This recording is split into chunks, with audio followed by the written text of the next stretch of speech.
ఈరోజు మనం అందరం కూడా ఒక చక్కటి వాక్యాన్ని మనం ధ్యానం చేయబోతున్నాం. మన ధ్యానాంశము గాడ్ ఆఫ్ శామ్యూయల్, సమూయేలు దేవుడు అనే అంశానికి వచ్చి దేవుని వాక్యాన్ని మనం వినబోతున్నాం. మొదటి సమూయేలు గ్రంథం 3వ అధ్యాయం 10 నుంచి 12 వచనాలు. తర్వాత యెహోవా ప్రత్యక్షమై నిలిచి ఆ రీతిగా సమూయేలు సమూయేలు అని పిలువగా, సమూయేలు నీ దాసుడు ఆలకించుచున్నాడు ఆజ్ఞేమనెను. అందరు యెహోవా సమూయేలుతో ఇలాగు సెలవిచ్చెను, ఇశ్రాయేలులో నేను ఒక కార్యము చేయబోచున్నాను, దానిని వినువారందరి చెవులు కింగురుమనును. ఆ దినమున ఏలి యొక్క ఇంటి వారిని గురించి నేను చెప్పినదంతయు వారి మీదకి రప్పింతును, దాని చేయ మొదలుపెట్టి దాన్ని ముగింతును. 1 Samuel chapter 3 verse 10 to 12. Now the Lord came and stood and called as at other times, Samuel, Samuel. And Samuel answered, Speak, for your servant hears. Then the Lord said to Samuel, Behold, I will do something in Israel at which both ears of everyone who hears it will tingle. In that day I will perform against Eli all that I have spoken concerning his house from beginning to end. దేవుని వాక్య భాగములో మనం చూస్తే ఇక్కడ సమూయేలు దేవుడు, సమూయేలు దేవుడు. సమూయేలు ఎవరు? సమూయేలు Elkanah, Hannah అనే వారికి పుట్టినటువంటి కుమారుడు. చాలా కాలంగా వీరికి సంతానము లేరు. ఈ సంతానము లేని కారణం చేత తన వైరి అయిన పెనిన్న హన్నాను ఎంతగానో పీడిస్తూ, వేధిస్తూ, బాధిస్తూ ఉంది.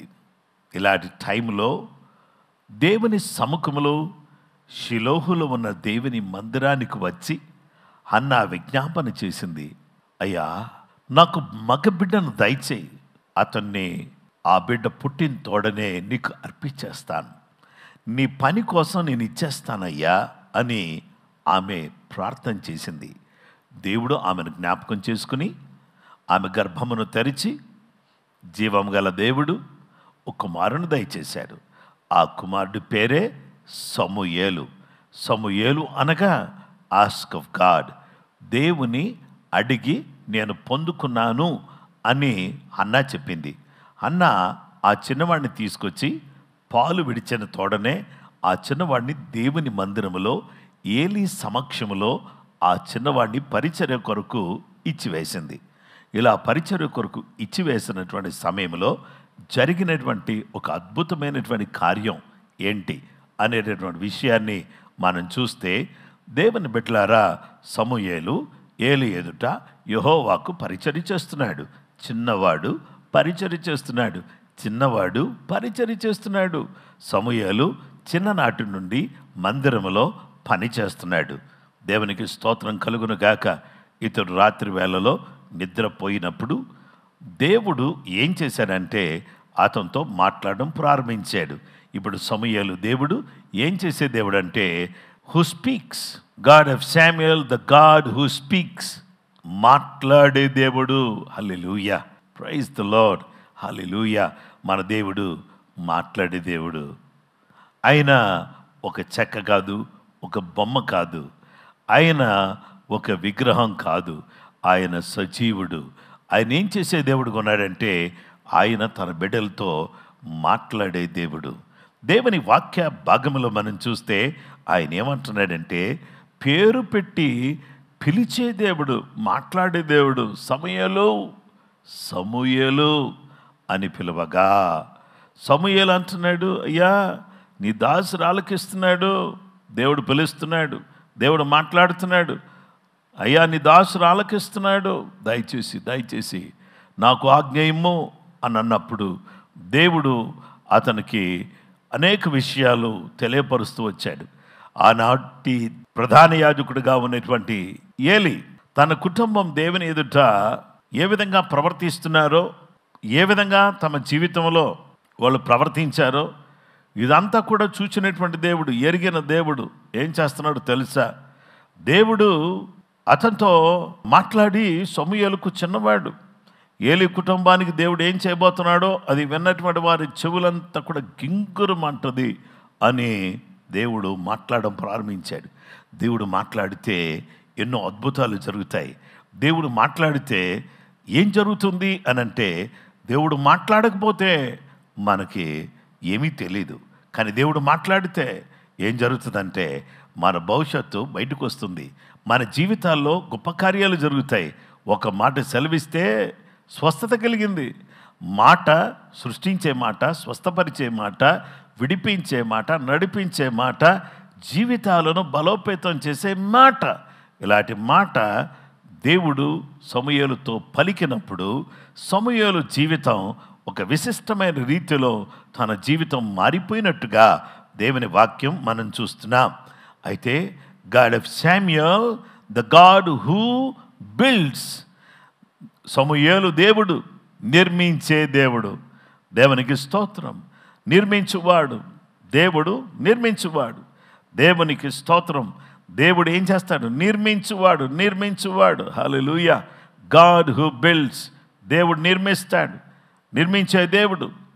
మొదటి సమూయేలు గ్రంథం 3వ అధ్యాయం 19 నుండి 21 వరకు మనం చూస్తే, సమూయేలు పెద్దవాడు కాగా యెహోవా అతనికి తోడయ్యున్నందున అతని మాటలలో ఏదియూ తప్పిపోలేదు. కాబట్టి సమూయేలు యెహోవాకు ప్రవక్తగా స్థిరపడినని దాను మొదలుకొని బెర్షెబా వరకు ఇశ్రాయేలీయులందరూ తెలుసుకొనిరి. ప్రియ సహోదరి సహోదరులారా, 21వ వచనంలో, మరియు షిలోహులో యెహోవా మరలా దర్శనమిచ్చుచుండెను. షిలోహులో యెహోవా తన వాక్కు చేత సమూయేలునకు ప్రత్యక్షమగుచు వచ్చెను. సమూయేలు మాట ఇశ్రాయేలీయులందరిలో వెల్లడి ఆయను. దేవుడు మరలా షిలోహులో దర్శనమిస్తున్నాడు. షిలోహులో దేవుడు దర్శనమివ్వటం ప్రారంభించాడు. షిలోహులో దేవుడు మాట్లాడడం ప్రారంభించాడు అని ఆ నోట ఈ నోట. అంతకుముందు షిలోహులో దేవుడు దర్శనం ఇవ్వట్లేదు. ఆ ఏలి ఉన్నాడు చూసావా, ఓఫ్ని ఫినెహాస్ ఉన్నారు. వాళ్ళ యాజకత్వం టైంలో అసలు దేవుని మాటే లేదో, దేవుని యొక్క ప్రత్యక్షత లేదు. వాళ్ళు ఏదో నడిపించేస్తున్నారు అట్లా. కానీ ఇప్పుడు మరలా చిన్నవాడు వచ్చాడు. ఆ చిన్నవాడు దేవుని స్వరాన్ని విన్నాడు. ఆ చిన్నవాడితో దేవుడు మాట్లాడాడు. ఆ చిన్నవాడి ద్వారా దేవుడు మరలా గొప్ప కార్యాలు చేస్తున్నాడు.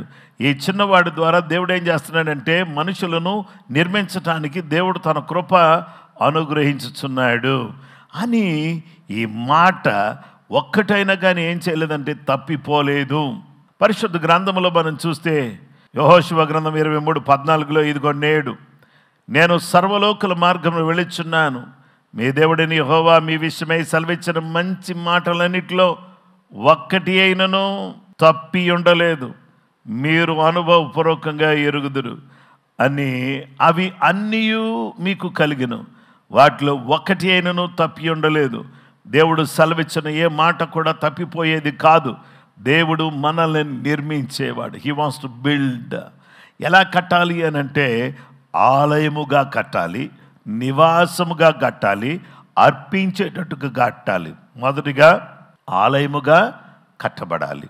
అంటే దేవుడు నివసించడానికి, పరిశుద్ధాత్మ దేవుడు మనం నివసించడానికి మనం ఆలయముగా కట్టబడాలి.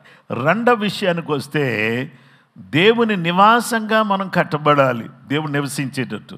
ఇక మూడవదిగా వస్తే, దేవునికి బలులు అర్పించేటట్టుగా మన జీవితాలను కట్టుకోవాలి. ఈ విధంగా సమూయేలును దేవుడు కట్టి గొప్ప న్యాయాధిపతిగా దేవుడు చేశాడు. ఇక సమూయేలు దేవుడు, మాట్లాడే దేవుడు, నిర్మించే దేవుడు, పోరాడే దేవుడు. మూడవది పోరాడే దేవుడు, గాడ్ హూ ఫైట్స్. దేవుని వాక్య భాగంలో మనం చూస్తే పోరాడే దేవుడు. మొదటి సమూయేలు గ్రంథం 7వ అధ్యాయం 8 నుంచి 12 వరకు మనం చూద్దాం. మన దేవుడైన యెహోవా ఫిలిష్తీయుల చేతిలో నుండి మనం రక్షించినట్లుగా మా కొరకు ఆయనను ప్రార్థన చేయటం మానవదని సమూయేలు వద్ద మనవి చేసిరి. సమూయేలు పాలు విడవని ఒక గొర్రెపిల్లను తెచ్చి యెహోవాకు సర్వాంగ బలిగా అర్పించి ఇశ్రాయేలు పక్షంగా యెహోవాను ప్రార్థన చేయగా, యెహోవా అతని ప్రార్థన అంగీకరించెను. 10వ వచనం, సమూయేలు దహన బలి అర్పించుచుండగా ఫిలిష్తీయులు యుద్ధము చేయుటకై ఇశ్రాయేలీయులందరి మీదకి వచ్చిరి. అయితే యెహోవా ఆ దినమున ఫిలిష్తీయుల మీద మెండుగా ఉరుములు ఉరిమించి వారిని తారుమారు చేయగా వారి ఇశ్రాయేలీయుల చేత ఓడిపోయిరి. ఇశ్రాయేలీయులు మిస్పాలో నుండి బయలుదేరి బెత్కారు వరకు ఫిలిష్తీయులను తరిమి హతము చేసిరి. 12వ వచనప్పుడు సమూయేలు ఒక రాయి తీసి మిస్పాకును షేనుకును మధ్య దాన్ని నిలిపి ఇంతవరకు యెహోవా మనకు సహాయం చేసినని చెప్పి దానికి ఎబెనేజర్ అని పేరు పెట్టాను. దేవుని వాక్య భాగ్యంలో మనం చూస్తే ఇంతవరకు దేవుడు మనకు సహాయం చేశాడు. దేవుడు మనతో ఈ మిస్పాలో దేవుడు ఏం చేశాడంటే, దేవుడు ప్రార్థన చేసినప్పుడు సమూయేలు దైవజనుడు న్యాయాధిపతి సమూయేలు గారి ప్రార్థన ద్వారా దేవుడు అద్భుతమైనటువంటి కార్యం చేసి ప్రార్థన అంగీకరించి దేవుడు ఏం చేశాడంటే ఉరుములు మెండుగా ఫిలిష్తీయుల మీద ఉరిమించాడు. అప్పుడు వాళ్ళు ఓడిపోయారు. ఓడిపోయినటువంటి వారిని బెత్కారు వరకు ఫిలిష్తీయులను తరిమివేసిరి. అయితే అప్పుడు ఒక రాయి తీసుకుని దేవుడు మనకి ఎడమ కలుగు చేశాడు, ఈ శత్రువులందరూ మనకు దూరం అయిపోయారు అని ఒక రాయి తీసుకుని ఆ రాయిని ఏం చేశాడంటే ఎరెక్టెడ్ ద స్టోన్, ఆ రాయి మీద నూనె పోసి దేవునికి స్తోత్రం కలుగును గాక రాయి నిలిపాడు. ఆ రాయి నిలిపి ఎక్కడైతే యాకోబు నూనె పోసాడో, నూనె పోసి రాయి నిలిపాడో అది బేతేల్ అయింది. ఇక్కడేమో సమూయేలు రాయి నిలిపి దాని మీద దాన్ని గూర్చేయమన్నాడంటే ఎంతవరకు దేవుడు మనకు సహాయం చేశాడు. అక్కడేమో యాకోబు నూనె పోశాడు, ఇక్కడ రాయి నిలిపి దేవుడు ఏం చేశాడంటే మాకు అక్కడ బేతేల్ అన్నాడు. ఎక్కడైతే దేవుడు ప్రత్యక్షమయ్యాడో ఆ స్థలానికి బేతేల్ అన్నాడు. ఇక్కడేమో సమూయేలు ఎబెనేజర్ అంటున్నాడు. బేతేల్ అనగా దేవుని మందిరం, ఎబెనేజర్ అనగా ఇంతవరకు దేవుడు మనకు సహాయం చేశాడు అని అర్థం. అయితే దేవుని బిడ్డలారా, సమూయేలు నిలిపిన రాయి ఎబెనేజర్ అయితే యాకోబు నిలిపిన రాయి బేతేలు. బేతేలు అనగా దేవుని మందిరములో నువ్వు నిలిచి ఉంటే దేవుడు నీకు ఎబెనేజర్గా ఉంటాడు, నీ పక్షంగా ఆయన పోరాడేవాడిగా ఉంటాడు. దేవునికి స్తోత్రం కలుగును గాక. దేవుడు అద్భుతమైన రీతిలో ఆశ్చర్యకరమైన రీతిలో నీ ప్రార్థనను ఆలకించే దేవుడు.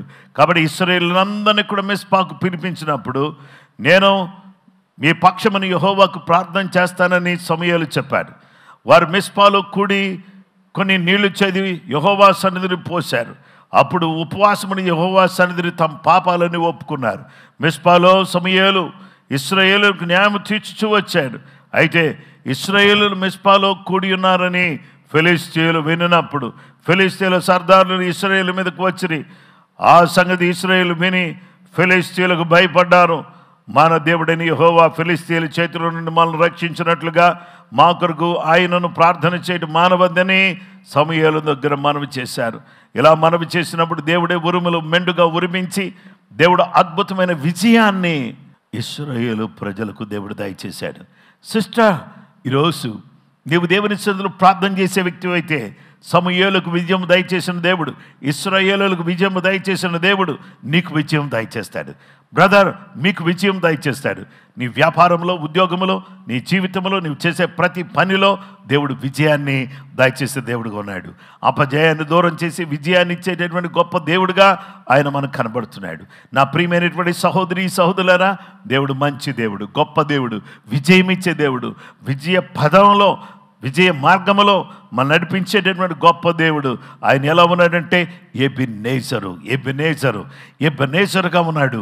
ఎబెనేజరు అనగా ఇంతవరకు మనకు సహాయం చేశాడు, ఇక ముందు కూడా ఎబెనేజర్గా ఉంటాడు, ఇక రాబోయే దినాల్లో కూడా ఎబెనేజరు మనకు తోడుకున్నాడు. బేతేల్లో ఉన్న దేవుడు దేవుని మందిరము అని యాకోబు చెప్పాడు. ఇక్కడ దేవుని వాక్య భాగంలో మనం చూస్తే ఇది ఎబెనేజర్. దేవునికి స్తోత్రం కలుగును గాక. మందిరములో నివసించినటువంటి వారికి దేవుడు ఎబెనేజర్గా ఉంటాడు. దేవుని వాక్య భాగంలో మనం చూస్తే సమూయేలు దేవుడు మాట్లాడే దేవుడు, సమూయేలు దేవుడు నిర్మించే దేవుడు, సమూయేలు దేవుడు ఆయన ఏం చేసే దేవుడు అంటే సమూయేలు దేవుడు మన కొరకు ఫైట్ చేస్తాడు. ఆమేన్. We have a God who really wants to fight for us. మన కోసం పోరాడే దేవుడు, మన మీదకి శత్రువు రాకుండా వాడు దండెత్తి మన మీదకి వచ్చి మనల్ని నాశనం చేయకుండా మన కొరకు పోరాడే గొప్ప దేవుడు మనకున్నాడు. ఆ గొప్ప దేవుడు మన మధ్యలోనే ఉన్నాడు, మనతోనే ఉన్నాడు, మనలోనే ఉన్నాడు, మనకు తోడుగా ఉన్నాడు. ఈ దేవుని సన్నిధిలో మనం అందరం కూడా ప్రార్థన చేసి, అయ్యా మీరు మాకు తోడుగా ఉన్నందుకు వందనాలు, మీరు మాకు కృప ఇచ్చినందుకు వందనాలు, మీ ప్రేమ మీ వాత్సల్యత మాకు దయచేసినందుకు నీకు స్తోత్రం అని చెప్తే నిశ్చయంగా దేవుడు మనకు తోడుగా ఉండి మనల్ని ఆశీర్వదించి అభిషేకించి కృప అనుగ్రహించే గొప్ప దేవుడుగా ఆయన మనకు కనబడుతున్నాడు. ప్రియమైనటువంటి సహోదరి సహోదరులారా, ఈ ఉదయకాలంలో దేవుడు మీకు తోడుగా ఉన్నాడు. దేవుడు మీకు తోడుగా ఉన్నాడు. స్తోత్రం చెప్పండి. దేవుడు మీకు తోడుగా ఉన్నాడు. హల్లెలూయా చెప్పండి. దేవుడు మీకు తోడుగా ఉన్నాడు. హల్లెలూయా చెప్పండి. మాట్లాడే దేవుడు, నిర్మించే దేవుడు, ఫైట్ చేసే దేవుడు, పోరాడే దేవుడు నీకు తోడుగా ఉన్నాడు. ఈ దేవుని తోడు నీడ నీకు తోడుగా ఉండి రాబోయే దినాల్లో దేవుని కృపను నువ్వు పొందుకోవడానికి కృపగల దేవుడు నీకు నీ కుటుంబానికి సమృద్ధిగా తన సహాయాన్ని అనుగ్రహించును గాక. దయచేసి అందరూ కూడా తలలు వంచి కళ్ళు మూసుకోండి, ప్రార్థన చేద్దాం. మా ప్రియ పరలోకపు తండ్రి, ఆశ్చర్యకరుడా, ఆలోచనకర్త, నీ పాదములకు వందనాలు, స్తుతులు, స్తోత్రములు చెల్లిస్తున్నాము. నాయనా, ఈరోజు సమూయేలు దేవుని గురించి మాతో మాట్లాడిన విధానాన్ని బట్టి నీకు స్తోత్రం. యేసు ప్రభువా నీకు స్తోత్రమయ్యా. మంచి దేవా నీకు వందనాలు చెల్లిస్తున్నాం తండ్రి. కృప అనుగ్రహించండి, దయ అనుగ్రహించండి, నీ యొక్క సహాయమును అనుగ్రహించండి. మీ ఆత్మ కార్యం మా జీవితంలో జరిగించమని ప్రార్థన చేస్తున్నాం. నజరేయుడా, నమ్మదగిన దేవా, అందరినీ కాపాడండి ప్రభువా. వాక్యం విన్నానైనా, మీరు మాట్లాడే దేవుడినైనా, మీరు మమ్మల్ని కట్టే దేవుడు, నిర్మించే దేవుడినైనా, మా కొరకు ఫైట్ చేసే దేవుడినైనా, మీరు మా కష్టాల్లో, మా నష్టాల్లో, మాకున్న ఇరుకు ఇబ్బందుల్లో మా కొరకు మీరు ఫైట్ చేయడానికి మీరు ఇష్టపడుతున్నారు ప్రభువా. Thank you Jesus. వందనాలు యేసయ్యా. మీ కృప అందరికీ దయచేసి నీ సహాయ సన్నిధిని నీ బిడ్డలకు తోడుగా ఉంచి దీవించి బలపరచమని నజరేయుడైన యేసుక్రీస్తు పరిశుద్ధ నామములో ప్రార్థన చేసి స్తుతించి వేడుకొంచున్నాం మా పరలోకపు తండ్రి. ఆమేన్.